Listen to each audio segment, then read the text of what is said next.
नमस्कार, बिन्युजमा स्वागत छ। म अमृता गाहा। समाचार सुरु गरौँ अहिलेसम्मका मुख्य खबरका अंशहरूबाट। बुधबार देशभर थप 2569 जनामा कोरोना भाइरस संक्रमणको पुष्टि। संक्रमितको कुल संख्या 2 लाख नाग्यो। कोरोना नियन्त्रणमा 4 महिनामा 6 अर्बभन्दा धेरै खर्च। संक्रमित व्यक्तिले बिमा गरेको भए परीक्षण तथा उपचारको खर्च बिमा रकमबाट बेहोर्ने सरकारको निर्णय। वामदेव गौतम राष्ट्रिय सभा सदस्य बन्न बाटो खुला। सर्वोच्चले अन्तरिम आदेश दिएन।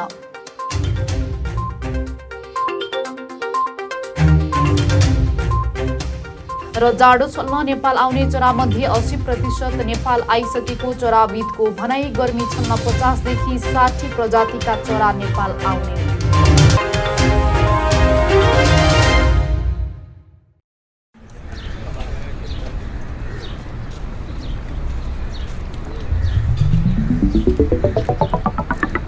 विशाल अनि तिर्सना, तिमीहरू कता हिँडेको? कता हिँड्नु नि? जुत्ता चप्पल किन्न भनेर आएको। यत्रो तमघास घुमिसके, राम्रो जुत्ता चप्पलै पाइँदैन। हाम्रो गुल्मीको विश्वासिलो चर्चित र भरपर्दो कार्की रेडिमेड स्टोर छ त।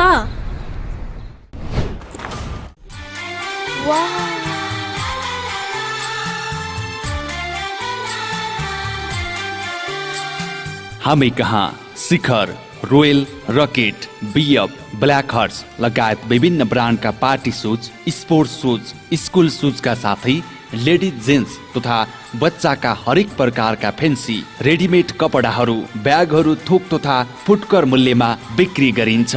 Proprietor Arjun Karki. Phone number 079 520 636। Karki readymade and shoes centre, Tamghas, Gulmi. एकपटक आएर त हेर्नुहोस्। नेपाल विकासशील देश हो। यहाँ हरेक दिन विकास निर्माणका काम भइरहेका छन्। राम्रो विकास, दिगो र गुणस्तरीय विकास तपाईँ, हाम्रो र सन्ततिको उज्जवल भविष्यको सुरुवात हो। तीव्र गतिमा भइरहेको विकासको हरेक गतिविधिमा तपाईँ हाम्रो नजर जानै पर्दछ। तपाईँ हामीले तिरेको करको सही सदुपयोग हुनै पर्दछ।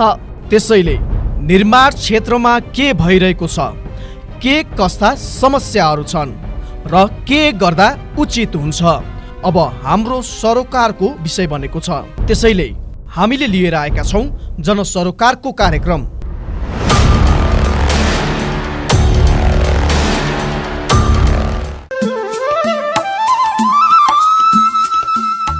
के तपाईँलाई नयाँ नयाँ मोडेलका आकर्षक मोबाइलहरू चाहिएको छ वा अन्य इलेक्ट्रोनिक सामानहरूको खोजीमा हुनुहुन्छ? यदि हुनुहुन्छ भने आउनुहोस् तपाईँ हाम्रै मजुवा बजारमा रहेको आयुष मोबाइल सेन्टरमा। हजुर, तीज, दशैं, तिहार जस्ता महान पर्वमा विशेष छुटका साथ बिक्री वितरण भइरहेको जानकारी गराउँदछौँ। हामी कहाँ विभिन्न कम्पनीका मोडेल सहितका मोबाइल सेट, मोबाइलका charger, earphone, battery, power bank, मोबाइलका cover, radio, mixer, ceiling fan, table fan, multiplug, charger bulb, normal bulb, guarantee bulb, साना तथा ठुला साइजका बुफर, कम्प्युटरका mouse, keyboard, laptop charger, mobile र कम्प्युटर मर्मत सुपथ मूल्यमा गरिन्छ।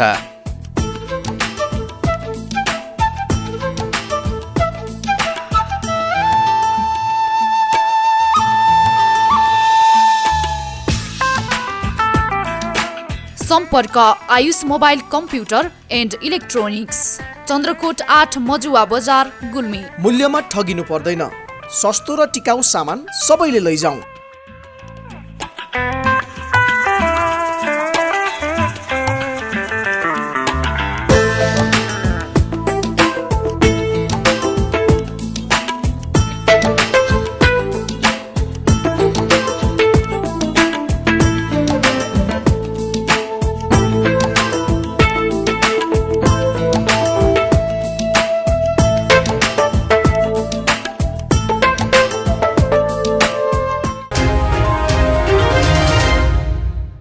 समाचार अब विस्तारमा। बुधबार देशभर थप 2569 जनामा कोरोना भाइरस संक्रमण पुष्टि भएसँगै नेपालमा कुल संक्रमितको संख्या 2,02,329 जना पुगेको छ। आज देशभरि जम्मा सक्रिय सङ्क्रमितहरूको सङ्ख्या 38,912, संस्थागत आइसोलेसनमा रहनुभएकाको सङ्ख्या 10,519 जना छ।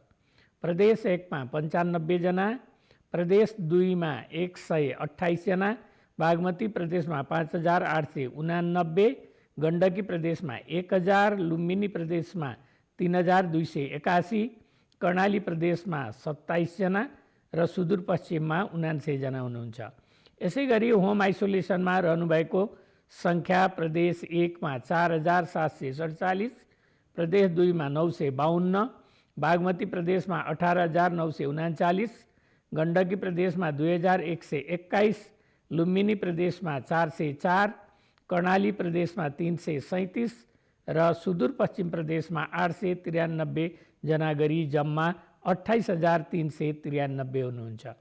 नेपालमा आजको PCR जम्मा 10,081 छ र यो गरी जम्मा 15,74,295 परीक्षण भएको छ। गत 24 घण्टामा नयाँ सङ्क्रमितको सङ्ख्या 2,569 रहेको छ। आज काठमाडौँ उपत्यकामध्ये काठमाडौँमा 976 जना, भक्तपुरमा 81 र ललितपुरमा 204 गरी जम्मा सङ्क्रमितको सङ्ख्या 1,261 छ। क्वारेन्टिनमा रहनुभएका व्यक्तिहरूको सङ्ख्या 1,109 रहेको छ।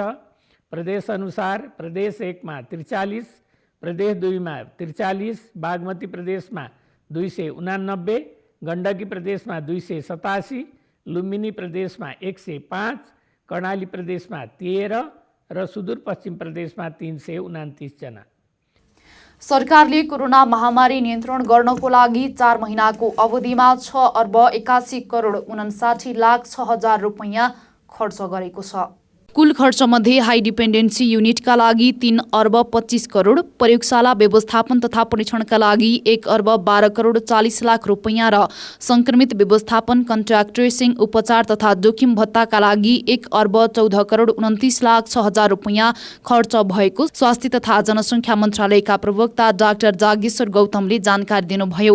यस्तै आइसियु तथा भेन्टिलेटर व्यवस्थापन र अस्पताल सुदृढीकरणमा 1,29,90,00,000 खर्च भएको प्रवक्ता गौतमले जानकारी दिनुभएको छ। यस्तै सरकारले सरकारी प्रयोगशालामा कोरोना परीक्षण तथा सरकारी अस्पतालमा कोरोना उपचार निशुल्क गर्ने निर्णय गरेको छ। तर संक्रमण भएका व्यक्तिले कुनै पनि किसिमको बिमा गरेको भएमा परीक्षण तथा उपचारको सबै खर्च बिमा रकमबाट बेहोर्ने निर्णय भएको मन्त्रालयले जनाएको छ।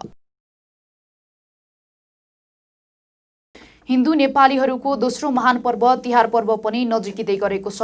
तिहार पर्व नजिकैसँगै लुम्बिनी प्रदेशका 12वटै जिल्लामा शान्ति सुरक्षा कायम राख्न र दुर्घटना न्यूनीकरण गर्नको लागि प्रदेश प्रहरी कार्यालयले के कस्तो कार्य गरिरहेको छ त आज हामीले यसै सन्दर्भमा लुम्बिनी प्रदेशका प्रहरी प्रवक्ता राजकुमार वैद्यवारसँग कुराकानी गरेका छौँ। यो सामाजिक सञ्जालमा बढी चाहिँ सामाजिक सञ्जाल प्रयोग हुन थालेको छ। यसले चाहिँ अपराधहरू पनि बढाउने, अपराधी लुक्न पनि सजिलो हुने, यो यस सम्बन्धी चाहिँ नियन्त्रणको लागि केही प्रयासहरू भएका छन् प्रहरी। अब हेर्नुहोस्, अब सामाजिक अहिले साइबर बिग्रो भन्ने हाम्रो निर्देशनालय नै गठन भएको छ। अब त्यसमा चाहिँ नि तपाईँको तपाईँ फेसबुकमा आएका कुरा, तपाईँको चाहिँ नि इमेलमा गरेका कुरा, जति पनि प्रविधिबाट प्रयोग भएर अपराध हुन्छ, विभिन्न किसिमका चाहिँ फोटोहरू सेयर हुन्छ, सबै त्यहाँ उसले अनुसन्धान गर्छ। यसलाई हामीले सङ्गठित रूपमा लिएर गएको छौँ। कसैले म यो पीडित भएँ भने पनि उजुरी लिने चलन छ, त्यसको चाहिँ नि सर्टेन प्रक्रिया छ। त्यस कारणले अहिले हामीले चाहिँ नि व्यवस्थित रूपमा यसलाई अनुसन्धानमा दायरामा छौँ। कोही पनि म चाहिँ नि यसरी पीडित भएँ, मेरो फोटो यसरी गलत प्रयोग भयो अथवा मलाई यसरी गाली गरोज गर्यो भन्ने चाहिँ कसै उजुरी पऱ्यो भने त्यसलाई उजुरी लिएर हामीले कानुनी प्रक्रियामा लाने अहिले हाम्रो चाहिँ सुरु भइसकेको छ। यो प्रहरी सङ्गठनलाई काम गर्नको निम्ति खास गरी कतिपय अवस्थामा दबावले पनि चाहिँ अप्ठ्यारो पार्छ भन्ने चलन छ। चाहिँ काममा कतिको दबाव हुन्छ सर? काममा त्यस्तो दबाव हुँदैन र तर के भने समाजमा बसिसकेपछि थुप्रै समूहहरू, अब राजनीतिक पार्टीहरू, विभिन्न प्रशासनहरू, विभिन्न किसिमका अब जनप्रतिनिधिज्यूहरू पनि सबै हुनुहुन्छ। उहाँहरूको कुराहरू सुझावहरू हामीले लिनुपर्छ र किनभने उहाँहरू समाजको कम्पोनेन्ट सबै कुरो गाइडलाइन लिनुपर्छ र अपराध भन्ने कुरो जुन निर्देश गरेको छ त्यसमा हामी प्रहरीले आफ्नो चाहिँ कर्तव्यनिष्ठ भएर चाहिँ अनुसन्धान गर्नुपर्छ। गम्भीर अपराधमा त्यसको अर्थ होइन राख्दैन, कुनैमा पनि दबाबको हामी चाहिँ। चाहिँ अब तपाईँको सबै जसको पनि सुझावहरू हामीले सुन्छौँ, उनको राय हामीले कसैले केही विषयमा भन्नुहुन्छ उहाँहरूले लिने कुरा हामीले आफ्नो ठाउँ छँदैछ। तर हाम्रो जुन कानुनले निर्देशित गरेको कुरालाई प्रहरी त्यस्तो किसिमको चाहिँ नि असर पर्ने गरी त्यस्तो दबाब चाहिँ छैन। अब अन्त्यमा चाहिँ सर यो बढ्दो सामाजिक सञ्जाल मोबाइलले गस्तीमा रहेका प्रहरी पनि मोबाइलमै काम गरिराखेको, मोबाइल चलाइरहेको देखिने, अलिकति जो राम्रो पनि नदेखिने, त्यो अलिकति समस्या प्रहरीमा पनि यो मोबाइलले पारेको छ र त्यसको नियन्त्रणको निम्ति केही त्यस्ता विभागीय कामहरू भएका छन्। अहिले हाम्रो चाहिँ नि प्रहरी आचार संहिता भन्ने पनि आइसकेको छ। यसमा चाहिँ प्रहरीले ड्युटी गर्दा नागरिक मैत्री व्यवहार गर्नुपर्ने, मोबाइल चलाउनु नहुने, आफ्नो चाहिँ नि आफ्नो आफूसँग भएका हात हतियारलाई दुरुपयोग गर्न नहुने, तपाईँको चाहिँ नि मान्छेसँग आदरमय किसिमले बोल्नुपर्ने र यी थुप्रै कुराहरू हामीसँग छ र हामी प्रशिक्षण पनि दिएका छौँ। तपाईँले भन्दा यदाकदा तपाईँले भनेको कुरा ठिक हो, यसलाई हामीले नियन्त्रण गर्नुपर्छ र हामीले जिल्लाहरूमा पनि भनेका छौँ र जिल्ला कमान्डरले चौकीलाई पनि आफ्नो चाहिँ नि ड्युटीमा मोबाइल प्रयोग गर्नु हुँदैन, जहिले पनि चलाखो भएर चाहिँ काम गर्नुपर्छ भनेका छौँ। यदि त्यस्तो किसिमको भेटिएमा हामीले फेरि पूर्ण त्यसलाई प्रशिक्षण दिने र सम्झाउने काम हामी गर्छौँ। यो बिहा दशमी त गइसक्यो, आउँदै गरेको यो तिहारको यहाँलाई हाम्रो बिटिभीको तर्फबाट शुभकामना पनि छ। र यो तिहारमा चाहिँ हुने जुगा तास नियन्त्रणको निम्ति पनि प्रहरीले सकारात्मक रूपमा भूमिका खेलिरहेको छ र अझै कस्तो खेल्नेछ भन्ने चाहिँ हामीले अपेक्षा गर्छौँ। हामी चाहिँ अब यो चाहिँ हो यहाँ तपाईँहरू मिडिया मार्फतै भन्न चाहन्छु, तपाईँहरूले यो चाहिँ हामी विभिन्न यो जुवा तासको विषयमा हाम्रा अपरेसनहरू चलिरहेछन् र कानुनी दायरामा हामी ल्याउँछौँ र मेरो दीपावली आइरहेको छड्लाको हार्दिक मङ्गलमय शुभकामना छ। अपराध नियन्त्रण अनुसन्धान र तपाईँको चाहिँ नि प्रभावकारी शान्ति सुरक्षा र सामाजिक विकृतिहरू विशेष गरेर महिला, बालबालिका, ज्येष्ठ नागरिक, अपाङ्गता भएका व्यक्तिहरूमा हामी ज्यादै गम्भीर छौँ र तपाईँहरूको यदि गाउँ टोलमा तपाईँको घरमा कुनै विकृति छ तपाईँले देखिराख्नु भएको छ, सुनिराख्नु भएको छ भने हामीलाई खबर गर्नु। 100 नम्बर जिल्ला प्रहरी कार्यालयका 100 नम्बरहरू, नजिकका प्रहरी कार्यालयहरू र एसपी साहबहरूका नम्बरहरू त्यहाँ छन्। हाम्रो प्रदेश प्रहरी कार्यालयको वेबसाइटमा मेरो नम्बर, प्रवक्ताको नम्बर पनि छ। तपाईँलाई म सूचना दिनुहोस् र अपराध विरुद्ध अभियान प्रहरी अभियानमा सहकार्य गरौँ भन्ने म अनुरोध गर्छु। हस्, धन्यवाद। सत्तारूढ दल नेपाल कम्युनिस्ट पार्टी नेकपाका उपाध्यक्ष वामदेव गौतमलाई राष्ट्रिय सभा सदस्य बन्न बाटो खुलेको छ।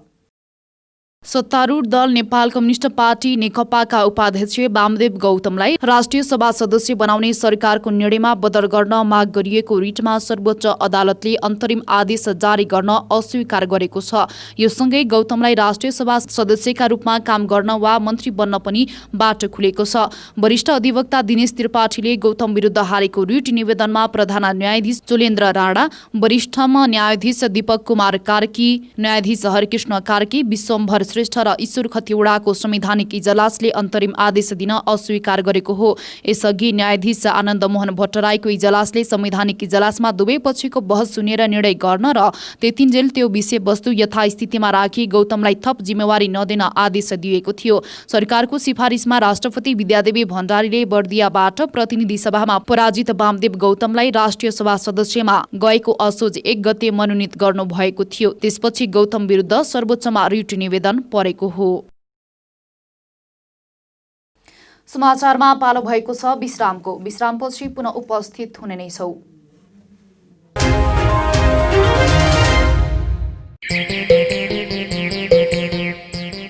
ओहो मित्र, आज त पैसाको बाहरै बाहर छ त। होइन, बाइक किन्ने भनेको पैसा नै पुगेन यार। नयाँ होइन, तर नयाँ भन्दा कम्पनी छैन। आउनुहोस्, अब तपाईले खोजेकै रेटमा नयाँ तथा पुराना मोटरसाइकल खरिद बिक्रीको लागि रेसुङ्गा रिकन्डिसन हाउसमा। विभिन्न कम्पनीका मोटरसाइकल खरिद बिक्रीका लागि हामीलाई सम्झनुहोस्। सम्पर्कका लागि Resunga recondition, Tamghas, Gulmi. Phone number 9861717976 र 9842766136। एक पटक चलाएर त हेर्नुहोस्। Evergreen party palace and restaurant. हामी कहाँ एसी रूम तथा नन एसी रूम, 24 घण्टा तातो चिसो पानीको व्यवस्था, शान्त रमणीय वातावरणमा 24 घण्टा गाडी रिजर्भको पनि व्यवस्था छ। Our services We are open for birthday party, wedding party, seminar reservation, all kinds of fast foods and home delivery also available.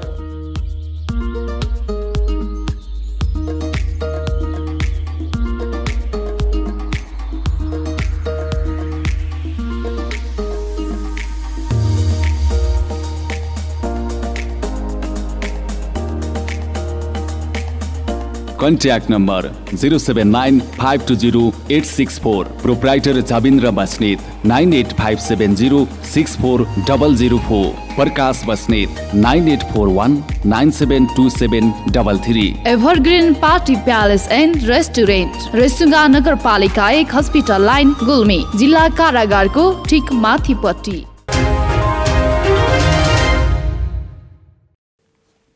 विश्रामपछि पुनः स्वागत छ। अब लागौं बाँकी समाचारतर्फ। सरकारले भाइटिकाको भोलिपल्ट किजा पूजाको अवसरमा सार्वजनिक बिदा दिने निर्णय गरेको छ। मन्त्री परिषदको गएको 24 गतेको बैठकले किजा पूजाको अवसरमा मङ्सिर 2 गते सार्वजनिक बिदा दिने निर्णय गरेको हो। गृह मन्त्रालयले बुधबार एक विज्ञप्ति निकालेर किजा पूजाका लागि सार्वजनिक बिदा दिएकोले यो दिन सरकारी कार्यालय, सार्वजनिक निकाय, सङ्घ संस्था र शिक्षण संस्थामा बिदा हुने जनाएको छ। नेवा समुदायले काग तिहार र कुकुर तिहारसँगै लक्ष्मी पूजा, म पूजा र किजा पूजा भनी भाइटिका मनाउँदै आएका छन्। जाडो छल्न विभिन्न देशबाट नेपाल आउने चरा मध्ये 80% चरा नेपाल आइसकेको चराविदले बताएका छन्। जाडो छल्न नेपाल आउने 150 प्रजातिका चरा मध्ये यो वर्षको हिउँद सुरु भएपछि 80% नेपाल आइसकेको चराविद डाक्टर हेमसागर बरालले जानकारी दिनुभएको छ। चीन, मङ्गोलिया, रुस, साइबेरिया तथा कोरियाको छेउछाउ लगायतका ठाउँबाट चराहरू जाडो छल्न नेपाल आउने गरेको उहाँले बताउनुभयो। जाडो छल्न तथा आहारा खोज्न चराहरू 4 देखि 5000 माइल पार गरेर नेपाल आउने गरेको उहाँले बताउनुभयो। असोजमा आउन थाल्ने चरा चैत वैशाखमा फर्कने गरेका छन्। जाडो छल्न हिउँदमा 150 प्रजाति र गर्मी छल्न 50 देखि 60 प्रजातिका चरा नेपाल आउने गरेको उहाँले जानकारी दिनुभयो। कपिलवस्तुको जगदीशपुर जलाशय, कैलालीको घोडाघोडी ताल, बर्दियाको बढैया ताल, कास्कीको फेवा ताल, चितवनको 20,000 ताल सहितका सिमसार क्षेत्रमा हाँस तथा गिद्ध प्रजातिका आप्रवासी चराले हिउँद बिताउने गरेका छन्। कतिपय हाँस प्रजातिका चराहरू कतै पनि नरोकिकन नेपाल आउने गरेका छन् भने कतिपय चराहरू बिस्तारै बिस्तारै एक देशबाट अर्को देशमा हुँदै आउने गर्छन्। हामी समाचारको अन्त्यमा छौं, तर बिदा हुनु पूर्व यस प्रसारणका मुख्य समाचार पुनः एकपटक। बुधबार देशभर थप 2569 जनामा कोरोना भाइरस संक्रमणको पुष्टि, संक्रमितको कुल संख्या 2 लाख नाग्यो। कोरोना नियन्त्रणमा 4 महिनामा 6 अर्बभन्दा धेरै खर्च, संक्रमित व्यक्तिले बिमा गरेको भए परीक्षण तथा उपचारको खर्च बिमा रकमबाट बेहोर्ने सरकारको निर्णय। वामदेव गौतम राष्ट्रिय सभा सदस्य बन्न बाटो खुला, सर्वोच्चले अन्तरिम आदेश दिएन।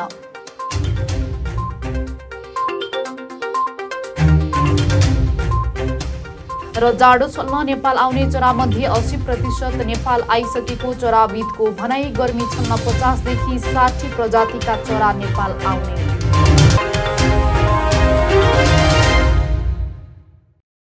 अहिलेलाई बी न्यूज यति नै। हेर्दै गर्नुहोला BTV HD। हवस् त, नमस्ते।